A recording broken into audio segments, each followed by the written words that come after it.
ஒரு பக்கம் விமான நிலையம் வேண்டாம் என்கிற மக்கள், மறுபக்கம் விமான நிலையம் வேண்டும் என்கிற மக்கள், இன்னொரு பக்கம் நிலத்தை கொடுத்துவிட்டு நஷ்டத்தில் நிற்கிறோம் என்கிற குரல்கள்.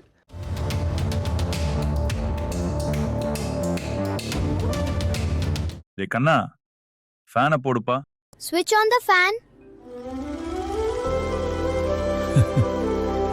Switch to smart in a blink. அப்படியானால் பரந்தூரில் என்னத்தான் நடக்கிறது?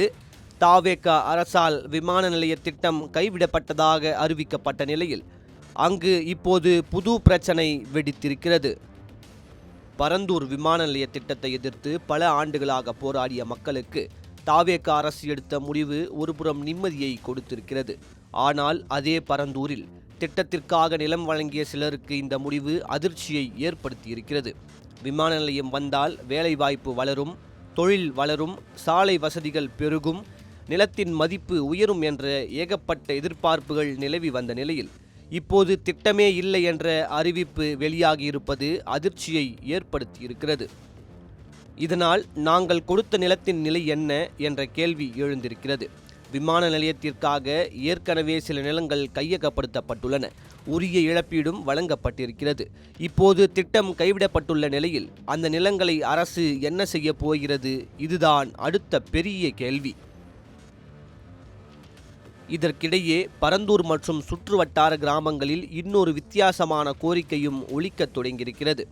விமான நிலைய திட்டத்தை மையமாக வைத்து நிலத்தின் மதிப்பு உயர்ந்திருந்த நிலையில் திட்டம் கைவிடப்பட்ட பிறகு சில பகுதிகளில் நிலத்தின் விலை 50% வரை குறைந்துள்ளதாக தகவல்கள் வெளியாகியுள்ளதால் ஆதாயம் கிடைக்கும் என எண்ணி காத்திருந்தவர்கள் அதிர்ச்சி அடைந்திருக்கின்றனர்.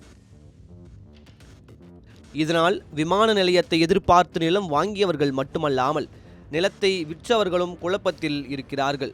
விலை ஏறுமா, இறங்குமா, நிலம் விற்குமா, வளர்ச்சி வருமா என பல கேள்விகள் இப்போது பரந்தூரை சுற்றி சுழன்று வருகின்றன.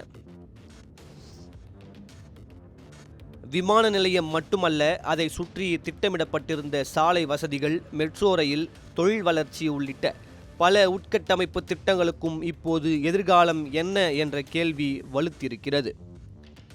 குறிப்பாக பூந்தமல்லியிலிருந்து சுங்குவார் சத்திரம் வரை திட்டமிடப்பட்டிருந்த மெட்ரோ பணிகளும் பரந்தூர் விமான நிலைய திட்டத்தின் எதிர்காலத்துடன் தொடர்புடையதாக பார்க்கப்பட்ட நிலையில் இப்போது அவற்றின் நிலை குறித்தும் எதிர்பார்ப்பு உருவாகியிருக்கிறது.